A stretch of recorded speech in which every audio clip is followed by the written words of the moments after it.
کیا جہنم والوں کی بھی دعا قبول ہوگی؟ قول سدید کسے کہا جاتا ہے؟ اور جناب موسیٰ علیہ السلام پر بنی اسرائیل کون سی تہمت لگایا کرتے تھے؟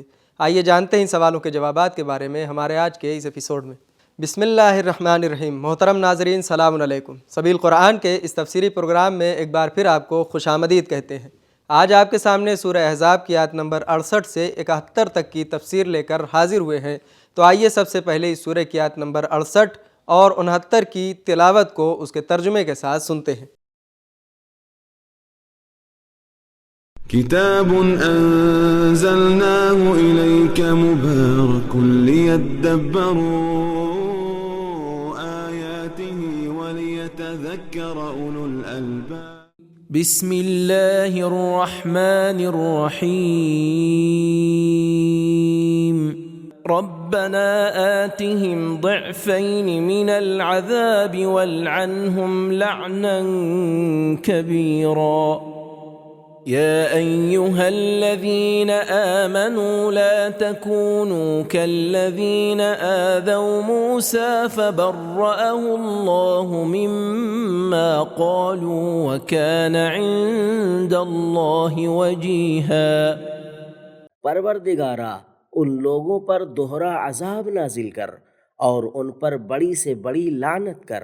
اے ایمان والوں، خبردار کہیں تم لوگ بھی ان کے جیسے نہ ہو جانا جنہوں نے موسیٰ کو تکلیف دی، تو خدا نے ان کی تہمتوں سے موسیٰ کو بری کر دیا، اور موسیٰ خدا کے نزدیک ایک آبرودار پیغمبر تھے۔ تلاوت اور ترجمے کو سن لینے کے بعد اب آئیے ان دو آیتوں کے نکات کو بھی غور سے سن لیتے ہیں۔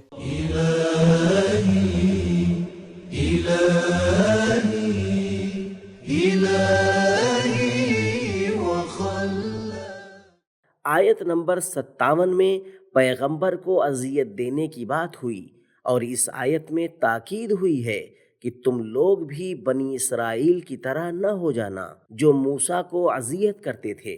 جناب موسیٰ کے بارے میں جس تہمت کا تذکرہ ہوا وہ یا تو جسم کے ناقص ہونے کی تھی، یا قتل کرنے، یا جادو اور پاگل پن کی، جس کو جاننا آیت کو سمجھنے میں کوئی کردار نہیں رکھتا۔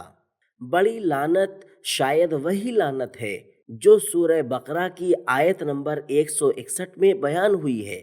ان الذین کفروا وماتوا وهم کفار اولئک علیہم لعنت اللہ والملائکۃ والناس اجمعین۔ جن لوگوں نے کفر اختیار کیا اور کفر کی حالت میں دنیا سے چلے گئے، ان پر اللہ، فرشتوں اور تمام لوگوں کی لعنت ہو۔ نکات کو سن لینے کے بعد اب آئیے ان دو آیتوں کے پیغامات کو بھی غور سے سن لیتے ہیں۔ کتاب انزلناه الیک مبارک لیدبروا آیاته ولیتذکر۔ نمبر 1، جہنمیوں کی واحد دعا جو قبول ہوگی وہ ان کے عذاب کی دعا ہے۔ تفسیر اطیب البیان۔ ربنا آتہم ضعفین من العذاب، کیونکہ ایک آیت میں فرمایا لکل ضعف، سورہ اعراف آیت نمبر 37۔ نمبر 2، کبھی کبھی الہی پیشواؤں پر مومنوں کی طرف سے بھی تہمت لگائی جاتی ہے اور انہیں اذیت دی جاتی ہے۔ نمبر 3، ایمان کا لازمہ تہمت سے دوری اختیار کرنا ہے۔ نمبر 4، اللہ کے ولیوں پر لگائی جانے والی تہمتوں کے بے اثر رہ جانے سے سبق لینا چاہیے اور تہمت نہیں لگانی چاہیے۔ نمبر 5، اللہ تعالیٰ اپنے نبیوں کے دامن کو دشمنوں کی تہمت سے پاک کر دیتا ہے۔ نمبر 6، اللہ والوں کو تہمتوں سے بری کرنا کافی نہیں ہے بلکہ ان کی تجلیل ہونی چاہیے۔ نمبر 7، تہمتوں سے بری ہونا اور آبرو مند ہونا پیشوائی اور رہبری میں کامیابی کی شرط ہے۔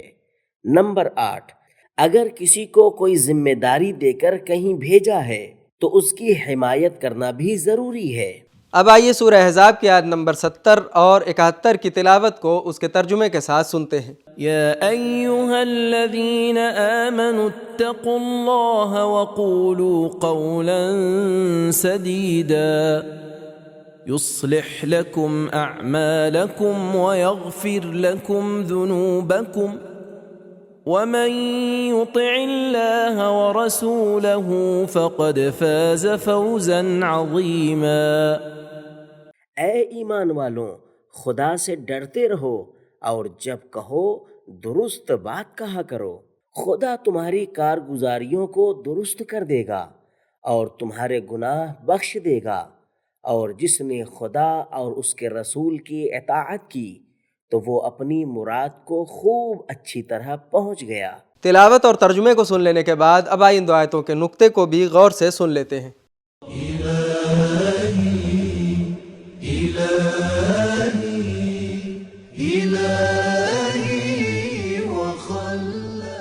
قول سدید اس بات کو کہا جاتا ہے جس میں کوتاہی، بےہودگی، جھوٹ اور نفاق نہ پایا جائے، ایسی بات جو شک و شبہے اور فساد کو ایک مضبوط رکاوٹ کی طرح روک دے۔ نقطے کو سن لینے کے بعد اب آئیے ان دو آیتوں کے پیغامات کو بھی غور سے سن لیتے ہیں۔ كتاب أنزلناه إليك مبارك ليدبروا آياته نمبر 1، ایمان کا لازمہ تقوی اختیار کرنا ہے۔ یا ایھا الذین آمنوا اتقوا اللہ، اور تقوی کا لازمہ محکم بات کرنا ہے۔ اتقوا اللہ وقولوا قولا سدیدا۔ نمبر 2، مومن انسان کو تقوی اور درست بات زیب دیتی ہے۔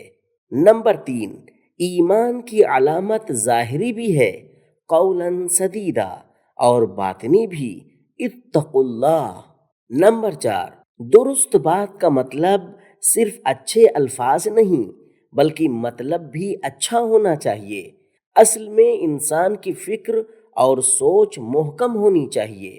نمبر 5، ہر سنی ہوئی چیز کو دوسروں سے بیان نہیں کرنا چاہیے۔ نمبر 6، اگر انسان اپنے اعمال اور کردار میں تقوی کی رعایت کرے تو باقی چیزوں کو اللہ خود حل کر دے گا۔ یصلح لکم اعمالکم ویغفر لکم ذنوبکم، جس طرح سورہ نساء کی آیت نمبر 31 میں ارشاد ہوا، ان تجتنبوا کبائر ما تنہون عنہ نکفر عنکم سیئاتکم، اگر ان بڑے گناہوں سے دوری اختیار کرو جن سے تمہیں منع کیا گیا ہے تو ہم تمہارے چھوٹے گناہوں کو بخش دیں گے۔ نمبر 7، کامیابی کی کنجی اللہ اور رسول کی پیروی کرنا ہے۔ تو ناظرین کرام، ہم نے یہ جانا کہ جہنم والوں کی صرف ایک دعا قبول ہوگی اور وہ ان کے عذاب کی دعا ہے۔ قول سدید اس بات کو کہا جاتا ہے جس میں کوتاہی، بےہودگی، جھوٹ اور نفاق نہیں پایا جاتا۔ بنی اسرائیل جناب موسیٰ علیہ السلام پر جسم کے ناقص ہونے، ان کے قاتل ہونے یا دیوانے ہونے کی تہمت لگایا کرتے تھے۔ یہ تھے ہمارے سوالوں کے جوابات۔ ملتے ہیں اگلے ایپیسوڈ میں، تب تک کے لیے خدا حافظ۔ سبیل قرآن، قرآنی سماج کی پہچان۔